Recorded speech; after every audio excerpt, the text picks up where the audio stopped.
A young man stepped forward with determination, the sole of his sneaker striking the pavement with purpose. Without hesitation, he broke into a sprint, weaving through the city sidewalk as if pulled by an invisible force toward his destination. This was Jan Gong, a name his parents gave him, meaning protagonist. A destiny they hoped he would live up to. He burst into a small shop where his friends greeted him with cheerful voices, announcing his arrival. With a grin, he explained how people often mocked his name, but he never cared because deep down he truly wanted to become a hero. Jan asked eagerly if the new game had arrived. His friend nodded, proudly revealing that he had reserved a copy just for him. It was the remake of a legendary classic, Night Saga, reborn as Night Saga Re. The story was iconic, the endless conflict between the human and demon races. Players could choose to step into the shining armor of the human hero rogue, or descend into the fiery realm of the demons, siding with powerful allies. Another option was to embody Zephyr Ragnaros, the second son of the Demon King. Jan wasn't a newcomer. He had cleared the original game more than 10 times, memorizing every character, item, and hidden event. But this release was different. For the first time, Night Saga had been adapted into full virtual reality. Back at home, he wasted no time. He went straight to his sleek VR gaming chair, cradling the small cartridge in his hands like a precious relic. Carefully, he slotted it into the machine before lowering the smooth helmet over his head. With arms folded confidently, he settled into the seat, ready to dive into the world. A short session for him meant at least 8 hours. As the system booted up, radiant streams of light engulfed his body. His surroundings dissolved, and suddenly he stood in a sunlit room. Confused, he muttered to himself, this wasn't the usual starting area. His eyes caught something odd in the reflection nearby, pointed ears. He touched his face, staring at his new form. A pale boy with white hair and crimson eyes. Before he could process it, a gruff voice shouted from beyond the curtain, dripping with sarcasm. Still asleep, slacker? The curtain was pulled aside by an orc warrior, who barked at him to hurry, reminding him they had a morning schedule. Jan blinked in awe. The realism was breathtaking. Textures, expressions, even the weight of the orc's voice. Jokingly, he remarked on the graphics, but the warrior only frowned at his odd words. It dawned on him he could actually talk to these characters. That had never been announced as a feature. Hesitantly, he asked the orc's name. The warrior looked hurt, then replied, "Did you forget me? I'm Carrick. Now move it. Everyone's waiting for Prince Shutra." Jan froze. Prince Shutra. His mind raced. Could it be Shutra Ignis, the 9th son of the Demon King? But he hadn't even chosen a character. Quickly, he raised his hand, instinctively trying the game's menu command. A shimmering holographic screen blinked into existence, just as he expected. His jaw tightened as he read the details. Name, Shutra Ignis. Stats. Each one 5 points lower than an ordinary NPC. Disbelief set in. He scrolled further. 2 skills appeared, Conquest and something called Protagonist Bonus. His heart skipped a beat. Could it really be that Protagonist Bonus? Before he could linger, Carrick poked his head in again, yelling for him to move faster. Shaking off his thoughts, Jan, now Shutra, followed him out. Sunlight flooded his eyes as he stepped outside, only to be met with a shocking sight. An entire orc army, lined up in formation, prepared for battle. A battlefield, he whispered. Carrick didn't slow down. Don't just stand there. We're dealing with the Red Lightning tribe today. Shutra's stomach dropped. Red Lightning? Where's the tutorial? Carrick roared with excitement about his first deployment, but Shutra panicked. This wasn't a drill, this was war. The rebellion of the Red Lightning orcs had already begun, and his mission, alongside the 7th prince and 8th princess, was to crush it. He looked around in disbelief. Only 10 soldiers? For his first battle? When he voiced his fear, Carrick frowned, asking if he'd eaten something strange. His strange behavior was unsettling, but Shutra could only stare at the horizon, realizing with dread. This was no game anymore. Ignoring Carrick's puzzled look, the young prince raised his hand once more. A shimmering game interface appeared, projecting a holographic minimap into the air before him. He decided to keep it open, a tool to guide his steps. Immediately, something unusual caught his eye. An unmarked, hidden path faintly glowing on the map. His heart skipped a beat. A secret event? Meanwhile, Carrick unfolded a weathered physical map, muttering that their current route would take far too long. With quiet confidence, Shutra declared that he knew a faster shortcut. The orcs exchanged uncertain glances but obeyed their prince, following him into the dense, unfamiliar woods. The shortcut soon revealed itself to be anything but easy. Before them loomed a sheer cliff face, steep and jagged. One by one they climbed, clinging to the rocks. Sweat ran down Shutra's brow as his arms trembled. His breath came ragged, and he cursed under his breath the curse of his pitiful stamina stat. Still, he pressed on, forcing his body upward. At last, they reached the top, greeted not by open land, but by a towering ancient stone door carved into the mountainside. Twin rings of iron hung from it, rusted yet unbroken, proof it had been sealed for centuries. Carrick's eyes went wide with amazement. "Prince, how did you know of this place? Are you secretly a mage?" he asked in awe. Shutra waved the suggestion away, too drained to answer properly. Carrick studied him with concern. "Are you all right?" "I'd be fine, if my stamina wasn't stuck at one," Shutra muttered bitterly. Forcing himself forward, he stepped onto a faintly glowing sigil etched in the stone floor before the door. The moment his boot touched the mark, a surge of golden fire erupted around him. Flames swirled upward, licking the air with divine brilliance. Shutra staggered back in shock, stunned by the sudden torrent of energy. Before his eyes, a notification appeared. "Level up." He froze, disbelief washing over him. "I leveled up, just by walking?" Quickly, he summoned his status screen. His jaw tightened as he read the changes. All his stats had increased by 2 points, and 2 fresh skill points awaited. His lips curled into a faint smile. The truth was undeniable now. His protagonist bonus turned even accidents into opportunities. Carrick's shout dragged him back. "Prince, hurry! We must move!" Nodding, Shutra steadied himself. For the first time, he felt true confidence. He wasn't alone. Carrick and his warriors stood with him. And with this strange power, he realized even disasters could be bent to his favor. Together, they advanced into the yawning darkness of the cave. Jagged icy walls shimmered faintly, hinting at old secrets buried deep inside.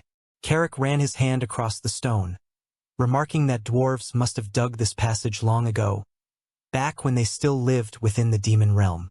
Suddenly, Carrick stopped short, his eyes widening.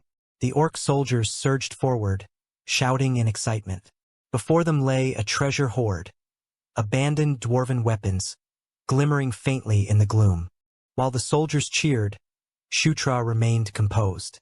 His eyes lingered on a great sword radiating power. Reaching out, he tried to lift it, only for system alerts to flash before him. Requirement not met. Level too low. Requirement not met. Strength too low. He sighed but did not despair. Instead, he pointed to the weapon and focused. At his thought, the blade vanished with a shimmer, safely stored in his inventory. A grin flickered across his lips. The system worked just as he expected. But his satisfaction was short-lived. His minimap pulsed red. Enemy signals. Dozens of them closing in fast. "Retreat! Now!" Shutra shouted. Before the orcs could react, a crimson crystal materialized between 2 soldiers. It cracked, glowing ominously, then exploded in a violent surge of pink energy. The blast sent bodies crashing against the cave walls. Smoke and dust filled the air as a towering figure stepped forward. His crimson skin glistened with menace, his aura radiating fury. He was Ken, commander of the Red Lightning tribe. His voice echoed mockingly. "Fools! You walked straight into my trap." With a sharp gesture, he commanded his warriors. The Red Lightning orcs surged from the shadows, weapons raised high. Steel clashed against steel. The cave thundered with the roar of battle. Carrick charged to the front lines, bellowing orders, his blade cutting down foes to protect his men. And there, in the middle of the chaos, stood Shutra, a sword clenched tightly in his trembling hands, his heart racing as the clash of two tribes swallowed him whole. Amidst the chaos, a soldier collapsed at his side, blood splattering across the stone. Shutra's heart lurched. I can't just stand here. I have to do something. Desperation drove his thoughts. If he could just land one finishing blow, maybe he could earn some easy experience. His eyes locked onto a red-skinned warrior, distracted in combat with one of his allies. This is my chance. Gritting his teeth, the young prince rushed forward. With every ounce of strength he possessed, he swung his cheap, brittle sword, aiming to strike true. The blade met the enemy's hide, only to shatter instantly, fragments scattering uselessly across the ground. Shutra froze in horror. The orc warrior turned slowly, its burning crimson eyes fixing directly on him. A guttural roar thundered from its throat, shaking the walls as it lunged. Panic overtook him. Ah! Shutra screamed, stumbling back. The enemy stomped down, cracking the stone floor as it launched forward like a beast. One punch, just one, smashed into the prince's chest. The world spun as he was hurled backward, crashing onto the cold rock. A piercing notification flashed before his eyes. Critical condition, 1 HP remaining. His breath hitched. Terror consumed him as the orc's shadow loomed overhead, ready to crush him into the earth. Shutra squeezed his eyes shut, his scream echoing through the cavern. The killing blow never came. Instead, Carrick leapt between them, his massive frame absorbing the strike. Blood sprayed from the warrior's mouth, but he did not falter. He turned to his prince, eyes blazing with loyalty. "Run, your highness, while you still can." Shutra sat paralyzed, staring at his trembling hands. This is only a game, right? He told himself, clinging to the thought. Yet his chest still ached from the punch. His body still trembled, felt too real, too real. "I've had enough of this," he muttered, trying to force open the menu.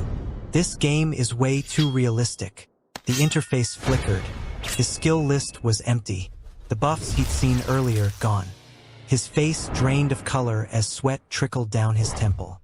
He frantically scrolled through the options, searching for the one thing that could save him. There was no logout button. His breath quickened. No, no, no, no. The grim battle raged around him, his allies falling one after another. He sat on the cold ground, whispering, "Am I actually trapped here?" His despair was broken by a rising chant. Across the cavern, Kaichan, commander of the Red Lightning tribe, raised his staff high.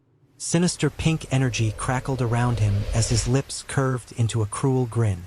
"Die here, little prince." He leapt into the air, magic surging. The cavern trembled as he unleashed a devastating blast. Shutra looked up, his pupils shrinking. "I can't die here.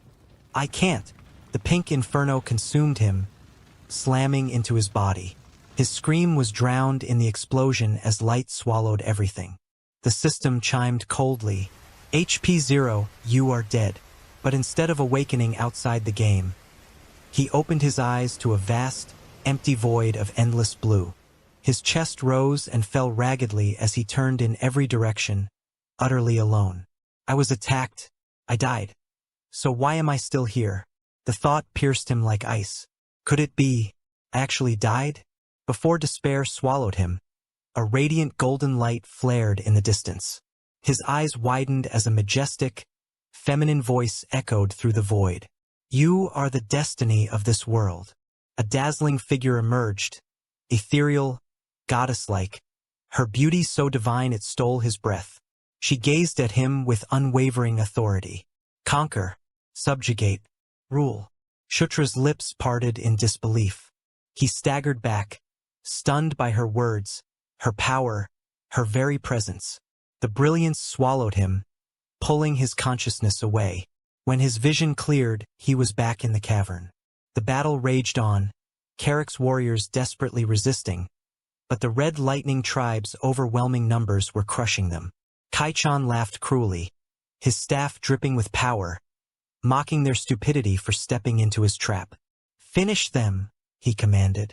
Just as the orc horde prepared their final strike, the cavern erupted. A blinding golden light burst forth, engulfing the battlefield. The commander stares in shock at the resurrected prince, questioning how he could have returned. Shut now stands confidently amidst the chaos, his body enveloped in a powerful golden aura. A system notification appears before him, announcing he has acquired a new skill, psychokinesis. He stares at the message, completely baffled as to when or how he could have possibly learned it. A spark of realization flashes in his eyes as he understands something fundamental has changed. His status screen now displays a subclass he has never seen before called Knight of Conquest. The enemy commander roars in absolute fury, ordering his soldiers to kill the prince first. Carrick can only stare in disbelief, his eyes wide with shock upon seeing his leader alive and well. The sight of their resurrected prince inspires the green orcs who rally to his side with renewed hope. They form a defensive wall around Chutra, ready to protect him from the charging enemy horde. The young prince clutches his broken sword hilt, his attention still glued to his status window.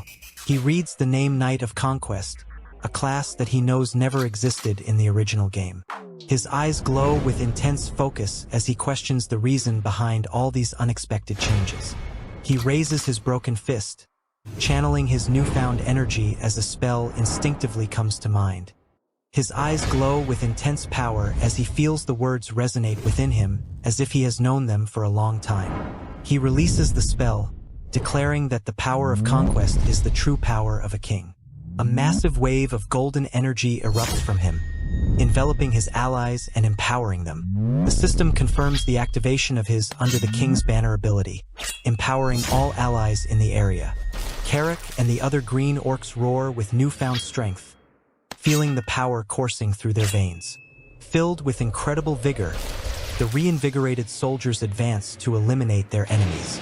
The empowered orcs tear through the ranks of the Red Lightning tribe with unstoppable, overwhelming force.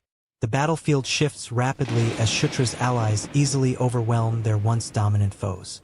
The Red Orcs are completely stunned by their enemy's sudden, inexplicable surge in strength. Kai-chan can only stare in disbelief at the ridiculous turn of events unfolding before him. He watches his army being decimated, his eyes finally falling on the source of the chaos. The commander realizes that the young prince is responsible for turning the tide of the battle. In a last desperate effort, Kai-chan summons enormous magical crystals to attack Shutra directly, but Carrick intervenes, shattering the ground with a powerful punch and creating a smoke screen. The loyal warrior then lunges forward, propelled by the prince's psychokinesis ability. Shut points his broken sword, directing his trusted ally like a homing missile toward the enemy leader. Kai-chan watches in terror as the powerful orc warrior flies directly toward him at incredible speed. The enemy leader tries to protest, but it is too late to react or defend himself from the attack. Carrick's attack lands with devastating force, defeating the Red Lightning tribe commander. With their leader gone, the remaining Red Orcs panic and flee, and Shutra orders his men to hunt them down. A notification appears explaining that a general's merit always belongs to their king. He is then bombarded with multiple level-up messages, a reward for his general's victory. The prince stares in confusion, wondering why his level suddenly increased so dramatically. Carrick is also baffled, looking at his hands and questioning the source of his newfound power. The young prince turns to his loyal general, a new confident smirk on his face. A flashback reveals a conversation where the prince's actions made the orc question his identity. Later that night, back at their camp, the victorious orcs celebrate their unexpected victory. Shutra sat alone in his tent, his hands trembling as he frantically searched for a log-out option. His eyes darted across every menu, his thoughts spiraling in panic. He tried to steady his breathing, forcing himself to think through the possibilities.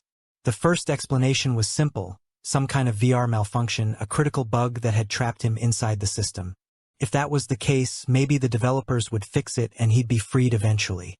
But the second possibility clawed at him, the one that sounded insane yet matched everything he had seen so far. Perhaps he wasn't trapped in VR at all. Perhaps he had been pulled into another world, one that was either the game itself or something terrifyingly similar. Every detail backed this conclusion. The lifelike backgrounds, the NPCs who behaved like real people and responded to his words. None of it felt programmed. He even checked his arms, his face, searching desperately for any trace of pixelation. There was nothing. His skin was real. His heartbeat was real. That left him with a single horrifying thought. If this truly was reality, then the only escape might be through death. His chest tightened at the idea, but he quickly shook his head. No, that's too reckless, too dangerous. Before his thoughts could spiral further, Carrick's voice sounded from outside the tent. "Your Highness, may I enter?" Shutra froze, pulling himself back to the moment. The curtain shifted, and Carrick stepped inside, his expression heavy and serious. The loyal general didn't waste time with pleasantries. Instead, he explained something unexpected. There would be a duel. Shutra blinked. A duel? Now? For what reason? Carrick's tone was steady, unwavering. "I need to see your skill with a sword." He tossed a wooden training blade toward the prince, who instinctively caught it with both hands. Shutra stared down at it in disbelief, his eyes flicking back to Carrick. "You're serious?" The orc raised his own weapon, nodding firmly. "Don't worry, I'll go easy on you." Shutra let out a scoff, masking his unease with a smirk. "Easy? Careful, you're talking to your prince. If we're going to do this, we'll do it properly." Carrick readied his stance, muscles tightening as he prepared. Shutra lunged, swinging clumsily at his side. The strike was wild, off balance, and Carrick avoided it effortlessly. A memory flashed in Shutra's mind of his past self. Pitiful attempts at swordsmanship, his strikes weak, his efforts hopeless. Another memory flickered, him trying to smash a rock with a stick, only to break the stick in half. Back in the present, Carrick countered, his wooden blade striking the prince's side with ease. Shutra stumbled, tumbling to the ground. "Ow! That was too fast!" he shouted, clutching his ribs in protest. Then, before his eyes, glowing letters appeared. "Skill acquired. Basic swordsmanship." He froze, staring at the message in shock. How? He hadn't learned anything yet. Confusion raced through his mind until a thought clicked. Just like with psychokinesis, he had gained the skill not through training, but through experiencing an attack. Carrick extended a hand, ready to call an end to the duel. "That's enough." But Shutra slapped the ground and stood, eyes burning with determination. "Enough? Not even close. I'm just getting started." He charged again, this time with sharper form. Their wooden swords clashed, sparks of light flashing as power surged between them. Carrick's brows furrowed in surprise. "His movements? They've improved already?" The prince pressed forward, his strikes far more precise. He met Carrick blow for blow, his stance solid, his control natural. After another exchange, Shutra landed firmly on his feet, his smirk wide and confident. "See? It's not so hard anymore." He lowered his weapon slightly, his gaze turning curious. "Carrick, what level are you right now?" The general thought for a moment. 21? Give or take. Shutra raised his hand, his interface glowing to life. His level displayed clearly. 7. Yet instead of faltering, his grin only deepened. "Level 7. That's fine. I'll catch up to you soon enough." He knew the truth. Unlike anyone else here, he could open his window freely, without spells or restrictions. This ability gave Shutra an overwhelming edge. Unlike others, he could view every detail of his stats and distribute bonus points as he pleased. Gripping his wooden blade tightly, he leapt high into the air and brought down another fierce strike against Carrick. The orc warrior braced himself, surprised at the sudden burst of strength. Their sparring continued, each clash refining the young prince's movements until his strikes carried weight and purpose. With each exchange, realization dawned on him. With these advantages, I can grow stronger faster than anyone. I can surpass them all. His mind drifted to the story of Night Saga, particularly the Demon Realm arc. In the game, the protagonist Zephyr fought his siblings one by one, defeating them all to claim the throne of Demon King. The most pivotal event was the dreaded Day of Slaughter, the moment Zephyr mercilessly killed every rival sibling standing in his way. And since Shutra himself was one of those siblings, he too was destined to fall to Zephyr's blade. Opening his interface, he checked the calendar. 5 years. That's all the time he had before the Day of Slaughter. His jaw tightened. If I'm going to survive, I need to change the story. I need to be stronger than Zephyr. Carrick's voice snapped him out of his thoughts. The general stood nearby, irritation on his face. Your Highness, what are you doing out here? Did you forget about today's meeting? Shutra blinked, caught off guard. Meeting? He echoed nervously. Carrick groaned, rubbing his forehead. Everyone is already waiting. Hurry! Moments later, Shutra sat at the head of a long table, his nerves on edge. Across from him were two unfamiliar faces, siblings he had only known from the game's story. One sipped tea calmly, while the other observed him with sharp eyes. His older brother spoke first, his voice warm. I'm Chris Moonlight. No need to be so stiff, we're family. Just call me Big Brother. His sister followed with a soft smile. I'm Caitlin Moonlight. It's nice to finally meet you in person. Shutra's heart thudded. He remembered clearly Chris and Caitlin, children of Queen Elaine of the Lionthropes. In the game, both of them died tragically 1 year before the Day of Slaughter, betrayed and eliminated by Zephyr and the others. Their downfall tied to Caitlin's secret. She wasn't truly the Demon King's daughter, but an illegitimate child of another affair. Chris's kindness and Caitlin's gentle words caught him off guard. Caitlin suddenly stood and walked over, leaning close to check him for injuries. Why did you fight when it was only supposed to be reconnaissance? She scolded softly. You're the weakest among us. You need to be careful. Shutra's eyes widened. He had expected hostility, yet here they were, genuinely concerned. Chris set down his cup, his tone stern. If you pull a reckless stunt again, you'll answer to me. For a moment, the prince stared at them both, his thoughts in turmoil. Could it be?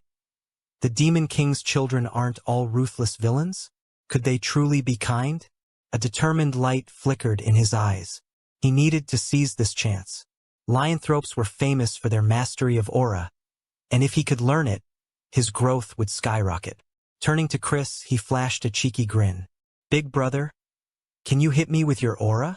Both Chris and Caitlin froze, staring at him in utter disbelief. Some time later, the war against the Red Lightning tribe raged on. At the front lines, warriors from both sides clashed fiercely, the cavern echoing with the sound of steel, roars, and dying cries. The battle for survival showed no signs of ending. The battlefield had descended into pure chaos. Explosions shook the ground, the air filled with the cries of both the fallen and the living. Among the carnage, a massive armored green orc warrior stood like an immovable wall. Several red-skinned enemies swarmed him at once, but their blades and spears bounced off his defenses like twigs snapping against stone. With a single swipe of his arm, he sent 2 enemies flying. A brutal punch landed squarely on another's face, the impact shattering bone and leaving the foe screaming in agony. Not stopping there, the warrior slammed his fist into the ground, releasing a shock wave so powerful it ripped through the battlefield, tossing red orcs aside like leaves in a storm. Their commander, a red-skinned general, bellowed furiously, offering rewards to anyone who killed the green orcs. In response, the green orcs raised their weapons and unleashed a thunderous war cry, their resolve unshaken. But in the middle of it all, Shutra's vision blurred. The sounds of battle faded. He opened his eyes to find himself once again in the mysterious void. The same radiant goddess appeared before him, her presence burning with divine majesty. 2 new shadowy figures emerged behind her, their forms vague and indistinct, their identities completely unknown. Who are they? Shutra thought. They never existed in the game. The goddess placed her hand gently on his shoulder. A blinding light consumed his vision. Then suddenly he jolted awake. Sunlight streamed into his tent, the warmth of morning breaking through the flap. For a moment he sat frozen, clutching his head. Was that just a dream within the game? A large face suddenly appeared right in front of him. "You're awake." "Gah!" Shutra yelped, stumbling back in fright. Carrick stood calmly, unfazed by his scream. "You look fine. I was worried after what happened yesterday. But why in the world did you beg Chris to strike you with aura? You knew this would happen." Before Shutra could reply, a strange warmth coursed through his body. He clenched his fist, eyes widening at the energy flowing beneath his skin. A golden notification flickered before him. Skill acquired. Aura, level 1. His heart pounded. He could feel it, his aura. Overjoyed, he laughed, explaining his theory to Carrick. "I knew it. Getting struck by aura awakens your own." "I was right." Carrick frowned, correcting him. "Half right, but close enough." The orc's expression turned serious. "Tell me honestly, was it you who caused that surge of power in the last battle?" Shutra hesitated, then tried to divert the question. "What happened while I was out?" Carrick exhaled, folding his arms. "Big news. The main camp secured a victory against the Burek tribe." Shutra blinked. "The main camp?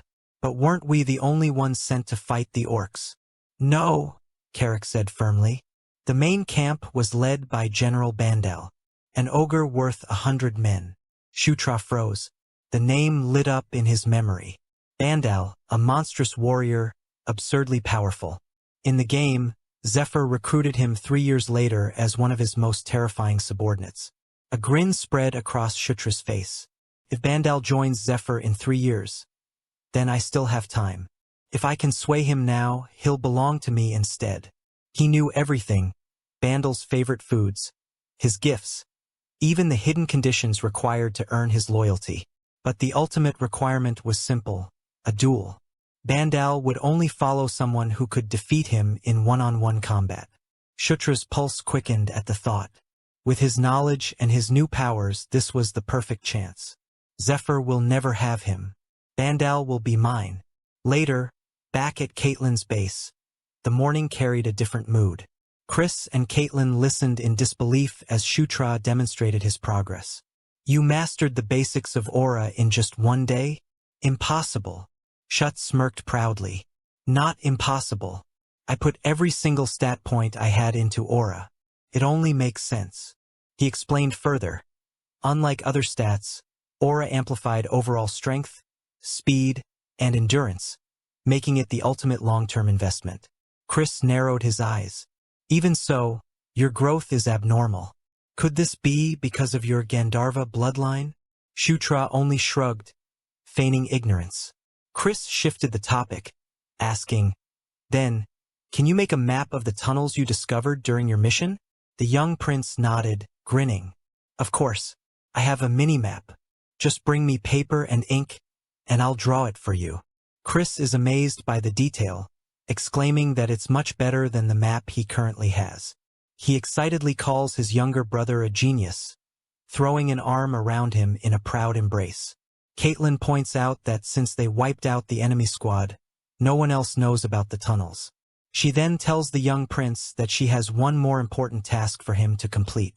The siblings head out into the vast mountainous landscape, ready to begin their next operation. Shut finds himself on another scouting mission, accepting his role as the weakest of the brothers, for now. He notes that at least this time they have reinforcements, thanks to the credit they've earned. As they march through the forest, he notices 2 hooded figures observing them from the shadows. He is surprised to see his sister Caitlin among them, her face partially hidden by the cloak. He asks why she's suddenly wearing a cloak, but she quickly shushes him, indicating they need to be quiet. She explains that she'll secretly tag along just in case anything unexpected or dangerous happens. He is surprised by her trust but scoffs at the idea of an achievement, focusing on his own goals. The other hooded figure introduces herself as Sira, his new adjutant for this important mission. Caitlin tells him to focus on scouting and not to mind them, as they will follow on their own. The group ventures back into the icy cavernous tunnel system they had previously discovered. They find that all the rooms are completely empty, with no signs of life or valuable items. Carrick remarks that the dwarves must have taken everything with them when they moved out long ago. The group continues their exploration, venturing deeper into the dark and mysterious caverns. Suddenly, Carrick stops, sensing that something is approaching them from the darkness ahead. Shutt checks his minimap and confirms the presence of a large group of enemies nearby. He quickly opens his inventory, a confident and prepared look on his determined face. He pulls out a special flash magic item, a small potion he brought along just in case.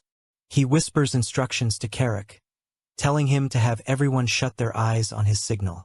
A massive swarm of glowing red eyes appears from the darkness, revealing a terrifying nest of spiders. These are rock spiders, monsters that move in swarms and possess a powerful paralytic venom. With the enemies now in sight, he gives the signal and throws the flash magic potion forward. The potion shatters on the ground, releasing a blindingly bright flash of intense golden light.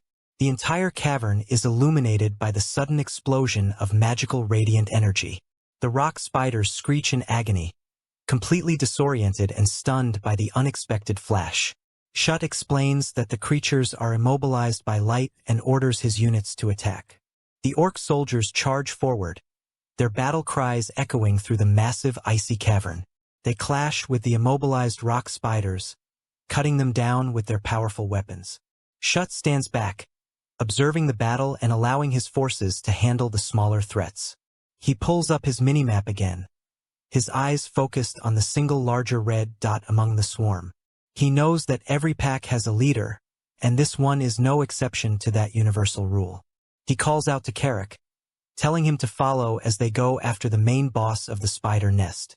The two of them break away from the main group, charging deeper into the heart of the cavern. They run past the ongoing battle, their focus solely on finding and eliminating the spider leader. They soon come face to face with a monstrous multi-eyed creature much larger than the others. Carrick lets out a fierce battle cry and leaps forward, swinging his axe with all his might. His weapon connects with the creature's tough shell, but it bounces off harmlessly, creating a bright spark. The orc warrior is stunned by the ineffectiveness of his powerful attack against the boss. He complains about the creature's incredibly tough shell, which his axe is unable to pierce. Shukia recalls from the game that the monster's carapace is indeed insanely hard to break. He remembers that its only weakness is fire, but he doesn't have any fire magic at his disposal. The massive spider lets out a low growl, its many eyes glaring down at the two small intruders. It lunges forward, ready to attack, causing Carrick to brace himself for the incoming assault. The prince quickly shouts for his companion to use fire, reminding him of the creature's weakness. Carrick, however, is at a complete loss, questioning where he's supposed to find fire so suddenly. A new voice suddenly calls out to Shutra, instructing him to draw his sword immediately. He stares in disbelief, questioning if the voice he heard was actually channeling magic. His sister Caitlin appears with a powerful magical aura, asking if her enchantment will suffice. The massive spider lunges forward, its sharp mandibles ready to tear the young prince apart. With his sword now enchanted with fire, he confidently charges forward to meet the beast head-on. His eyes narrow with intense focus as he prepares to unleash the full power of his new weapon. He parries the creature's attack with his enchanted blade, the impact creating a powerful shock wave. He then leaps into the air, his cape billowing behind him as he prepares for a downward strike. He unleashes a powerful burning blade attack, engulfing the spider's many eyes in flames. The fiery attack spreads across the cavern floor, leaving a trail of destruction in its wake. Shutra landed gracefully, confidence shining in his eyes after his successful strike. A cascade of glowing messages appeared before him. Level up! Level up! The rewards for defeating the boss poured in, pushing him to level 9, a milestone that made his chest swell with pride. Caitlin, still shaken by the brilliant light from earlier, asked cautiously, "What was that?" Shutra quickly covered, forcing a calm smile. "A blessing. It sometimes happens to those with Gandharva blood." The lie slipped out smoothly, and his sister seemed convinced. She pressed further, asking how he knew so much about the spiders. He shrugged lightly, claiming he had read about them in a book. Before the conversation could continue, Carrick's voice boomed from deeper inside the cavern. "Your Highness, over here." The group gathered, following him to a massive ornate gate embedded in the rock wall. Its design was foreign, its presence out of place in the cavern's rugged interior.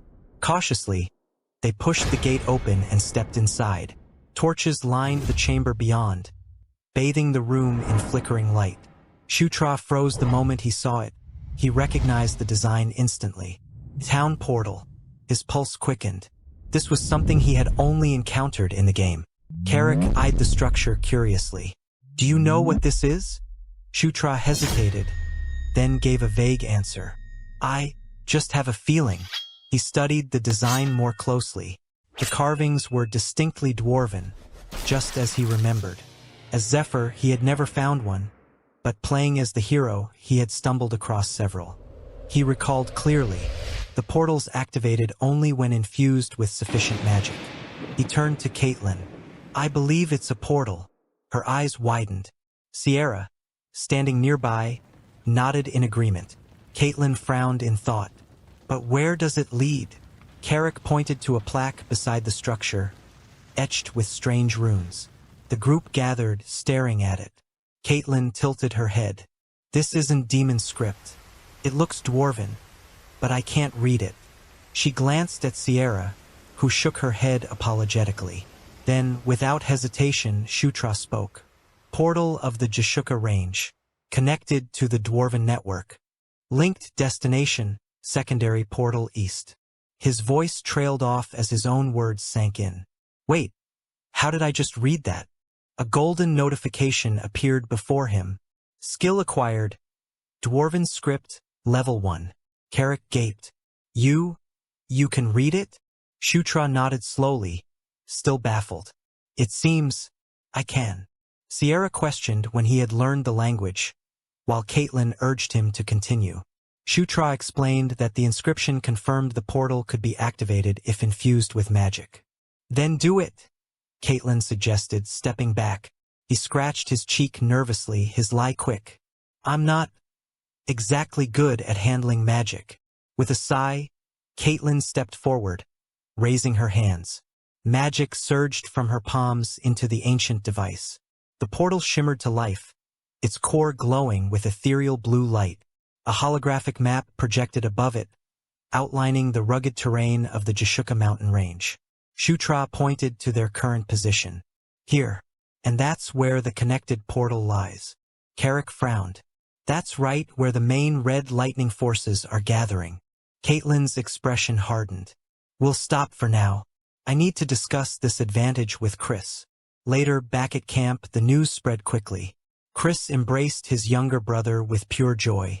"Shutra, this is a miracle. You've brought us a game-changing discovery." He laughed, calling him their good luck charm. "Anything you want," Chris declared warmly. "As your brother, and as your leader, I'll grant it." Shutra tried to protest, but Chris insisted, his sincerity undeniable. After a pause, the young prince's lips curled into a small, knowing smile. If his brother was willing to give him anything, then this was an opportunity he couldn't afford to waste. He makes a big request, something he's been thinking about for a while now to get stronger. He asks his older brother to teach him the legendary beast Godfist martial art. Chris is stunned into silence by the unexpected and serious nature of his younger brother's request. Shut explains that since his level is too low for weapons, he wants to learn powerful techniques. The beast Godfist is a powerful S-rank martial art passed down through the Lyanthrop royal family. He knows it's a big ask and starts to backtrack, figuring his brother will refuse the request. To his surprise, Chris agrees to teach him, a wide smile spreading across the prince's face. However, he clarifies that he can't teach him the secret techniques of the martial art. Instead of the beast Godfist, he offers to teach his younger brother how to properly use aura. Shut is left speechless by the offer, a mix of surprise and excitement on his young face. Seeing his silence, Chris assumes he doesn't like the offer, but the prince quickly reassures him. With the deal now settled, Chris gets a serious look on his face. Addressing his younger brother, he asks if it's okay for him to think of him as another little brother, just like Caitlin. The prince is taken aback by the heartfelt question. Realizing the weight of his brother's words, he understands that this is a significant step in their relationship, a sign of true acceptance. He quickly realizes that this is a good offer and agrees to the new family dynamic. The two brothers shake hands, sealing their newfound alliance with a firm and determined grip.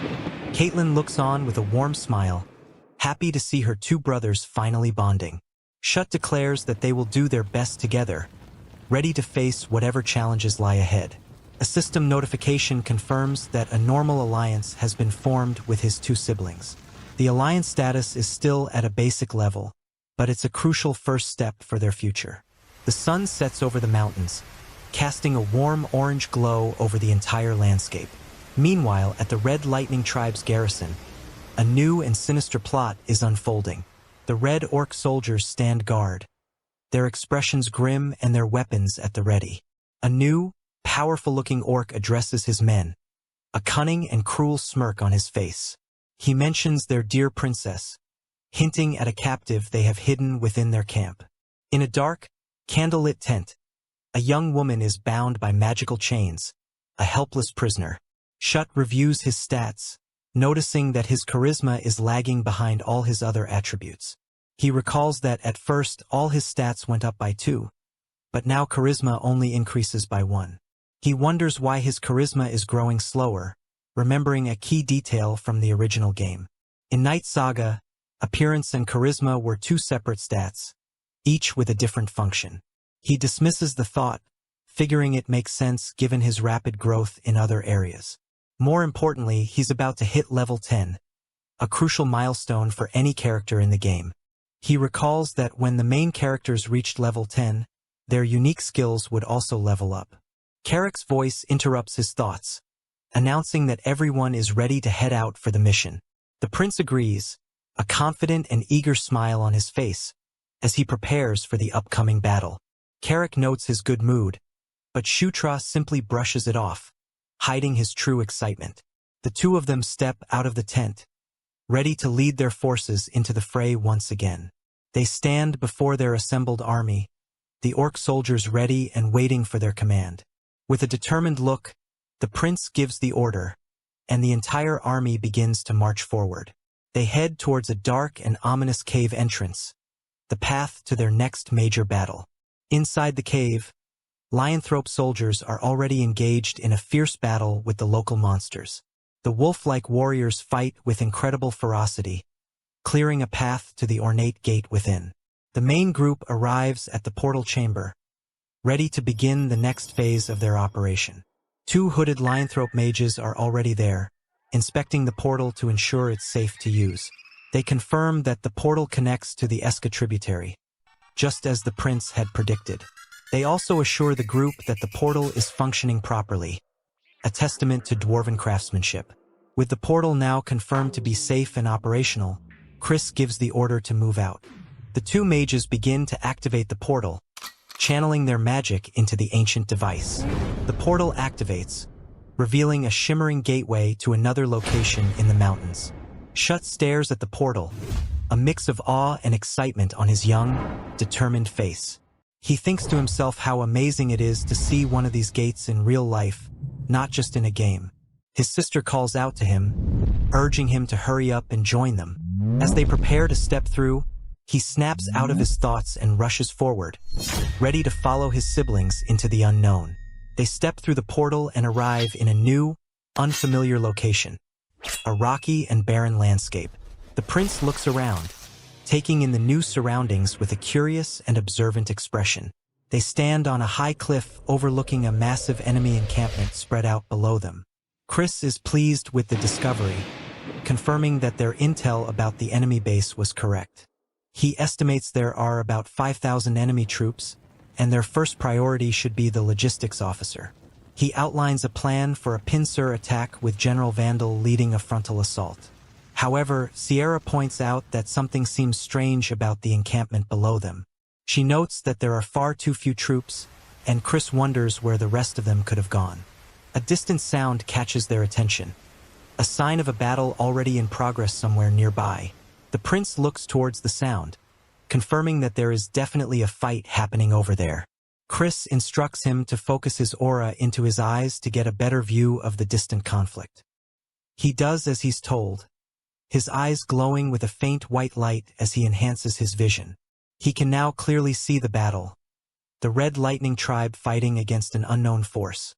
He recognizes one side as the Red Lightning Orcs, but the other group is completely unfamiliar to him. The prince notes that the scale of the battle is too small to be General Vandal's main army. He recognizes the mysterious warriors as Dark Elves, a race known for their fierce combat skills. The rest of the group is surprised by this revelation, not expecting to see Dark Elves in this region. Shut explains that he can tell by their small build and the fact that they are riding Dracos. Chris spots the Dark Elves retreating from the battlefield, a sudden and unexpected turn of events. He wonders if their commander has fallen, as they are withdrawing with incredible speed. The group is left confused, questioning why the fight ended so abruptly and what it all means. The prince is particularly puzzled, wondering what Dark Elves could possibly be doing in this area.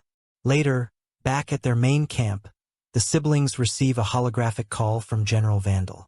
The general congratulates them on discovering the portal, a rumor he had already heard about. He commends Prince Chris's army for their impressive find, asking how they knew it was there. Chris gives all the credit to his younger brother, who humbly claims that he just got lucky. The general promises a handsome reward from the Demon King's castle for his valuable discovery. He then asks about a small skirmish that occurred near the Red Lightning Orc tribe's camp. The general explains that it was the Dark Elves who seemed to have jumped into the fight on their own. Chris is confused, as he heard they were supposed to be reinforcements from the Demon King's castle. The ogre general clarifies that there's a problem, a serious complication in their plans. He reveals that the commander of the Dark Elf unit has been captured by the Red Lightning Orcs. Shut asks who the captured commander is, a crucial piece of information for their next move. Vandal informs them that it's someone they know well, a person of great importance. The captured commander is none other than the 6th princess, Felicia Doomblade, another of their siblings. Chris and Caitlin are shocked to learn that their own sister has been captured by the enemy.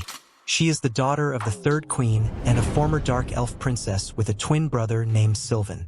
Shut recalls that in the game, both siblings were part of the 4th Princess Anastasia's faction.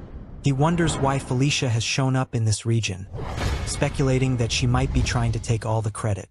Chris asks if the Red Lightning tribe knows that their captive is a Dark Elf princess. The general admits that he hasn't been able to confirm that information with his sources yet. The group discusses their plan, deciding to save her if possible, but without any prior negotiations.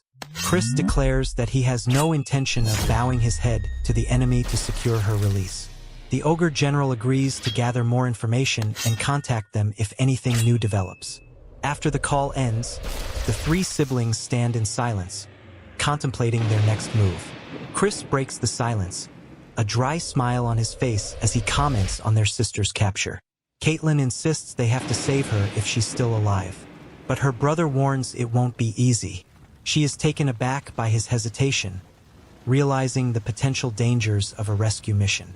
With a determined look, she declares that they must save her, as she is their sister after all. Chris hesitates, a bead of sweat running down his temple as he weighs the risks and rewards. He knows she's right, but the practicalities of the situation make him cautious about their approach. The Lycanthrope soldiers stand guard outside the tent, their wolf-like forms ready for battle. Chris gathers his siblings and generals, laying out a simple and direct plan for the rescue while General Vandal lures the main enemy force. They will launch a surprise attack from behind. He will then push into the center of the garrison to cause chaos while the others carry out their missions. Shut confirms the mission objectives: burn the food storage, destroy the armory, and rescue Felicia. Chris adds a crucial condition: if things get too dangerous, they must pull back immediately. Caitlin objects, but her brother silences her, reminding her that he is also a unit leader. He argues that they can't let Felicia's selfish actions ruin their entire operation and risk more lives. Shut realizes that Chris doesn't actually want to save their sister. A surprising and cold revelation. He wonders what could have happened between them to cause such a rift in their relationship.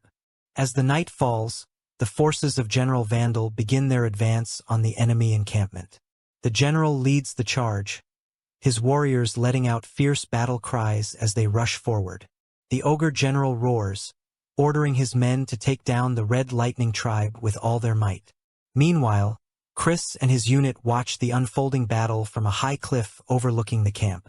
They observe the enemy's movements, waiting for the perfect moment to launch their surprise attack. From their vantage point, they see Vandal's forces clash with the enemy. Explosions light up the night. The frontal assault is a chaotic mess of flying rocks and desperate hand-to-hand combat. A powerful ogre warrior from Vandal's army charges into the fray, ready to wreak havoc. He roars with fury, his eyes glowing with a menacing red light as he orders his men to kill them all. Carrick asks if they should join the fight, but Shutra tells him to wait for the signal. The two armies are locked in a brutal and bloody conflict, with casualties mounting on both sides. The battle is a chaotic whirlwind of swinging axes and desperate, savage cries of war. A large armored ogre warrior from Vandal's army stands his ground against the enemy horde. The general watches the battle intently, his expression grim and his focus unwavering. Vandal gives the signal, and his entire army begins to retreat from the battlefield. Chris watches as the enemy camp is engulfed in flames, a result of their strategic retreat. He then addresses his own troops, telling them that it's their turn to enter the fight. The siblings stand ready, their faces determined as they prepare to lead their forces into battle. They charge down the cliff, their soldiers following close behind with fierce battle cries. The Red Lightning orcs are caught completely off guard by the sudden and unexpected flank attack. The Lycanthrope and orc soldiers tear through the enemy ranks with savage, unstoppable force. Caitlin warns her younger brother to be careful as they rush into the heart of the chaotic battle. Shut pulls up his minimap, using it to navigate through the enemy camp with precision. He shouts for his unit to follow him to the left, a direct path to the enemy's food storage. Carrick roars with fury, ordering his men to kill every last one of the enemy soldiers. He clashes with a red orc, his powerful axe easily overpowering his opponent's weapon. The enemy cries out in pain and shock as he's sent flying by the force of the orc's attack. Carrick continues his rampage, a whirlwind of destruction in the midst of the enemy forces.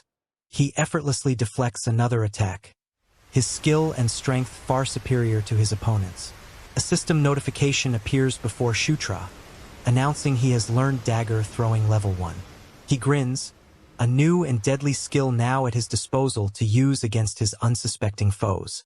Carrick is amazed by the prince's new ability, but Shutra dismisses it, urging him to keep moving. They arrive at the food storage, and the prince orders his men to set it ablaze immediately. In the midst of the flames and chaos, Shutra's eyes widened as a sudden thought struck him. Felicia. A wave of concern crossed his face. We have to find her now. Carrick frowned, uncertain. But in this battlefield, how do we know where she is? Without hesitation, the prince pulled up his minimap again. His determined gaze sharpened. Felicia is a neutral NPC.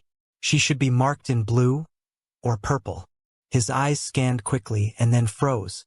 A single purple dot flickered nearby, inside one of the tents. There, he shouted. Follow me. The two rushed across the camp, cutting through the chaos until they reached the marked tent. They burst through the flap, weapons ready. Inside, the dim torchlight revealed no immediate sign of her. Shutra's eyes darted around, panic threatening to take hold. Then a voice cut through the silence. Shutra? He turned sharply. There, bound in glowing crimson chains, stood his older sister, Felicia Doomblade, the sixth princess. Her beautiful face was pale with shock. How did you find me here? Relief surged through him. There's no time. It's too dangerous to stay. I'll free you, then we're leaving. Felicia stared at him silently, her expression unreadable. as though still trying to process this unexpected rescue. Shutra gritted his teeth and tore through the restraints. The chains shattered, falling away with a hiss of red sparks. Together, they slipped from the tent, moving fast toward their own lines. Felicia's voice broke the silence, tinged with disbelief. So, even the others came to rescue me? Her tone sharpened. Or was it only you? Someone who wasn't even supposed to show up? A hint of suspicion lingered in her words. Before Shutra could respond, Carrick's voice bellowed over the battlefield. Enemies incoming! Shutra grabbed Felicia's hand firmly. Come on, sis! He yelled, pulling her through the carnage. Felicia blinked at the word, sis. Her brother had never spoken to her that way before. Something between them had changed. The battlefield roared around them as they weaved through fire and steel. Suddenly, Felicia's eyes widened. Shutra, behind you! A red orc soldier lunged out of the shadows, slamming a brutal strike into Shutra's back. He staggered forward, gasping, blood spilling from his lips. Pain tore through him as the enemy raised its hands, fiery energy building. Shutra! Felicia screamed, her voice breaking in panic. The flames exploded forward, a searing torrent aimed to consume him. Felicia's fury ignited, her fists clenched, her eyes glowing with golden fire. Get away from him, she roared. Energy surged from her body, erupting in a blast that hurled the enemy backward. But as the smoke cleared, something unnatural stirred. Black mist coiled from the fallen orc's body, twisting in the air until a mysterious figure emerged. Its aura radiated overwhelming darkness, pressing down on everyone nearby. System messages lit up before Shutra's eyes. Skill acquired, magic control. Skill acquired, fire arrow. A confident smirk spread across his bloodied face. So now I can use magic too. But the reprieve was brief. From the smoke, a massive beast wreathed in fire emerged, snarling as its claws scorched the earth. The fiery monster roared, charging straight for him. Instead of fear, Shutra's heart raced with excitement. His lips curled into a grin. Perfect. Let's test these new powers. Shutra raised his hand, conjuring a bow of blazing fire. A flaming arrow formed, then another until he loosed a volley in rapid succession. Each shot streaked across the battlefield, striking enemy soldiers with burning precision. His laughter echoed amidst the chaos. Magic, real magic. This is incredible. He fired again and again, reveling in the sheer thrill of his newfound power. But then, the air shifted. A sudden wave of icy energy tore across the battlefield, freezing the ground where it touched. Shutra's eyes widened. Ice magic? He had never encountered this element before. From the shadows, an enemy archer appeared, his bow drawn. The icy arrow was aimed not at him, but at Felicia. No! Shutra roared. He shoved his sister out of the way, throwing himself into the arrow's path. The frozen shaft pierced him, pain flooding his body as his health dropped sharply. Felicia froze in shock, her eyes wide with disbelief at his selfless act. Then the sky itself seemed to break. Dozens of jagged ice shards rained down, a deadly storm converging on the young prince. Shutra looked up at the incoming barrage, a grin spreading across his bloodied face. This power, it's mine to take. The shard struck, detonating into a violent explosion of frost and frozen air. The battlefield shook, smoke and ice obscuring everything. When the haze lifted, a silhouette remained, Shutra, standing amidst the wreckage. A notification flickered before him. Skill acquired, Ice Arrow Level 1. He clenched his fist, grim satisfaction in his eyes. Yet pain twisted his face as the backlash hurled him backward. His health plummeted to critical levels, the warning glowing red before him. He gritted his teeth. Damn, I was reckless. Felicia rushed to his side, her voice sharp and scolding. Who told you to save me? You're the weakest of us. What made you think you could protect anyone? Her words cut deeply, misunderstanding his true intentions. Shutra blinked, confused, struggling to explain. Her attention shifted as she finished off the ice mage responsible for the attack. To her, it was simple. He had protected her, nothing more. A misconception that Shutra realized might work to his advantage. Suddenly, a soft green glow filled the air. Felicia knelt beside him, her hands radiating warm, healing light. She pressed them against his chest, and the torn cloth over his body glowed faintly as the energy seeped into him. Another notification appeared. Skill acquired. Heal, level 1. Felicia exhaled, sweat glistening on her brow. Better. Shutra nodded, sitting up slowly. My health's back to full. The words slipped out naturally, though she tilted her head in confusion at the strange term. Before he could explain, the ground trembled.